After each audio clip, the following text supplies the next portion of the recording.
हरिओम। आप सभी को जय श्री श्याम। कैसे हैं आप सब? आशा करते हैं आप स्वस्थ होंगे। दर्शकों, आज की वीडियो में जानेंगे काल सर्प दोष के बारे में। क्योंकि जब कोई व्यक्ति काल सर्प दोष का नाम सुनता है तो उसके मन में एक भय उत्पन्न हो जाता है, लेकिन ऐसा नहीं होता कि काल सर्प दोष के कारण आपको बुरा ही प्रतीत होता है। काल सर्प दोष के कारण व्यक्ति बहुत ऊंचाइयों को भी छूता है, लेकिन किसी कारण से कुंडली में जब राहु और केतु पीड़ित हो जाते हैं या वह बुरे भाव में बैठकर बुरा प्रभाव देना प्रारंभ कर देते हैं, तभी काल सर्प दोष के कारण कार्य में बाधाएं उत्पन्न होती हैं और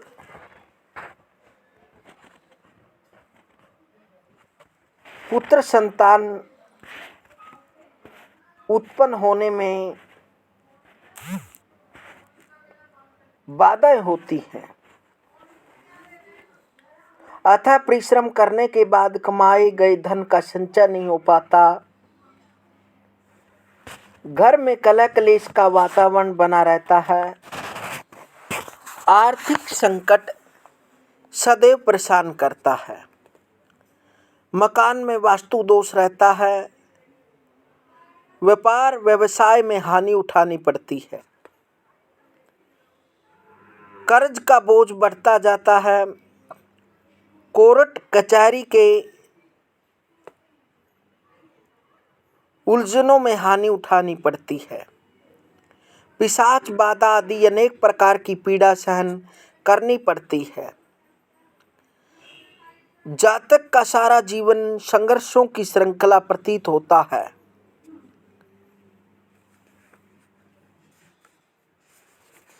इस कारण से सर्प दोष होने के कारण अनेक बाधाएं भी उत्पन्न होती हैं। और काल सर्प दोष 12 प्रकार का होता है। जब राहु लगन में और केतु सप्तम भाव में बैठता है तो अनंत काल सर्प दोष बनता है। इसे काल सर्प दोष और योग भी कह सकते हैं। जब राहु द्वितीय भाव में और केतु अष्टम भाव में बैठता है तो वासुकी काल सर्प दोष बनता है। जब राहु तृतीय भाव में और केतु नवम भाव में बैठता है तो पद्म काल सर्प योग बनता है। जब राहु चतुर्थ भाव में और केतु दशम भाव में बैठता है तो तक्षक काल सर्प योग बनता है या दोष बनता है। जब राहु पंचम भाव में और केतु एकादश भाव में बैठता है तो शंखचूड़ काल सर्प योग बनता है। जब राहु षष्ठम भाव में और केतु द्वादश भाव में बैठता है तो विषाक्त काल सर्प योग बनता है। जब राहु सप्तम भाव में और केतु लग्न में बैठता है तो कुलिक काल सर्प योग बनता है। जब राहु अष्टम भाव में और केतु द्वितीय भाव में बैठता है तो शंखपाल काल सर्प योग बनता है। जब राहु तृतीय भाव में और केतु नवम भाव में बैठता है तो महापद्म काल सर्प दोष बनता है। जब राहु चतुर्थ भाव में और केतु सप्तम भाव में बैठता है तो कर्कोटक काल सर्प दोष बनता है। जब राहु पंचम भाव में और केतु नवम भाव में बैठता है तो पातक काल सर्प दोष बनता है। जब राहु षष्ठम भाव में और केतु द्वादश भाव में बैठता है तो शेष नाग काल सर्प दोष बनता है। गोचर में ग्रहों की स्थिति में निरंतर परिवर्तन होता रहता है। एक ही नाम और एक ही राशि से बनने वाले काल सर्प योग के प्रभाव में भी विभिन्नता देखने को मिलती है। इसका मुख्य कारण ग्रहों का गोचर ही है। कौन कौन से ग्रह राहु केतु से प्रभावित हो रहे हैं अथवा उन्हें प्रभावित कर रहे हैं, इनसे भी काल सर्प योग के प्रभाव में अंतर उत्पन्न होता है। इसी वजह से ही एक ही नाम के काल सर्प योग से अलग अलग जातकों पर अलग अलग प्रभाव देखने में आता है।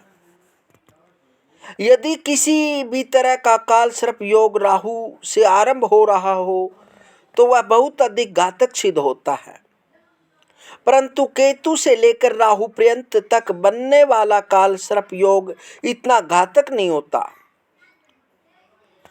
आज की वीडियो में दर्शकों अनंत काल सर्प दोष के बारे में बताएंगे और यह आप अपनी कुंडली भी उठाकर देख सकते हैं। यदि राहु और केतु के बीच में सभी ग्रह आ जाते हैं तो उसे काल सर्प दोष माना जाता है। यदि आपकी कुंडली के अंदर भी ऐसा बना हुआ है, राहु लग्न में और केतु सप्तम में है, तो उसे अनंत काल सर्प दोष कहते हैं। तो ऐसे काल सर्प दोष के क्या लक्षण होते हैं और उन लक्षणों से आप जान सकते हैं आप पर अनंत काल सर्प दोष है। तो आज अनंत काल सर्प दोष के लक्षण बताएंगे और उनसे बचने के लिए, राहत पाने के लिए कुछ उपाय भी बताएंगे। इस वीडियो में दर्शकों अंत तक जुड़े रहें, वीडियो को पूरा जरूर देखें, क्योंकि इन उपायों को करके आप अनंत काल सर्प दोष से बनने वाले बुरे प्रभाव से आप बच सकते हैं। जब लग्न में राहु और सप्तम भाव में केतु हो और उसके बीच समस्त अन्य ग्रह इनके मध्य में हो तो अनंत काल सर्प योग बनता है। इस अनंत काल सर्प योग के कारण जातक को जीवन भर मानसिक शांति नहीं मिलती। वह सदैव अशांत, क्षुब्ध, प्रशांत तथा अस्थिर रहता है, बुद्धिहीन हो जाता है। मानसिक संबंधी रोग भी परेशानी पैदा करते हैं। मुकदमे, कोर्ट कचहरी के कारण जातक को बहुत आर्थिक नुकसान उठाना पड़ता है। अपने मान सम्मान, पद प्रतिष्ठा के लिए उसे निरंतर संघर्ष करना पड़ता है। भूत, प्रेत, जादू, टोना टोटके आदि का ऐसे व्यक्तियों पर शीघ्र प्रभाव होता है। वह बार बार बीमार भी पड़ता रहता है।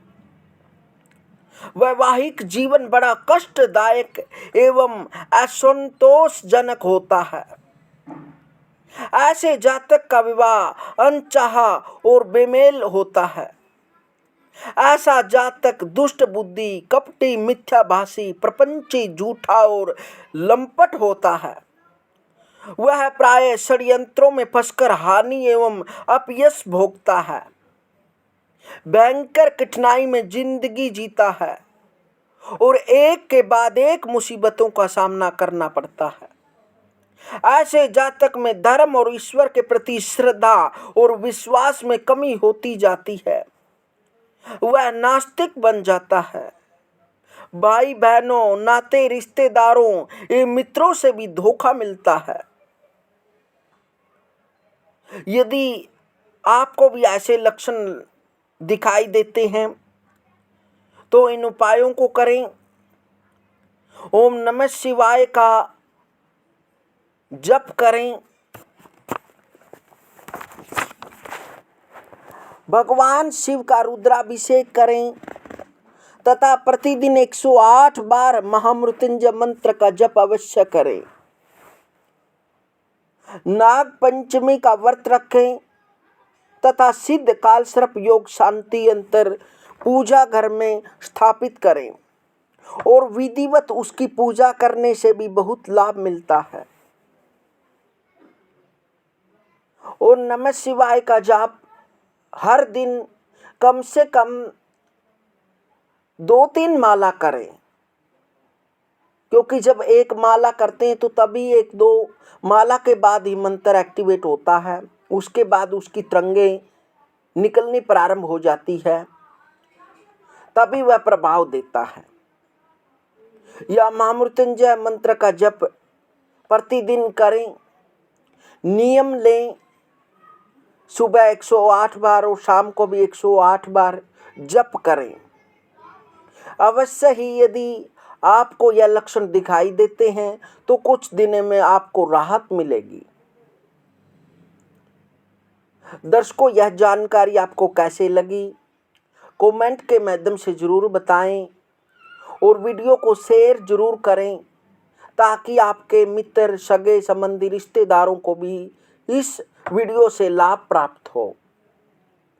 और कमेंट में हरिओम ज़रूर लिखें। मिलते हैं दर्शकों अगली वीडियो में, तब तक हरिओम हरिओम।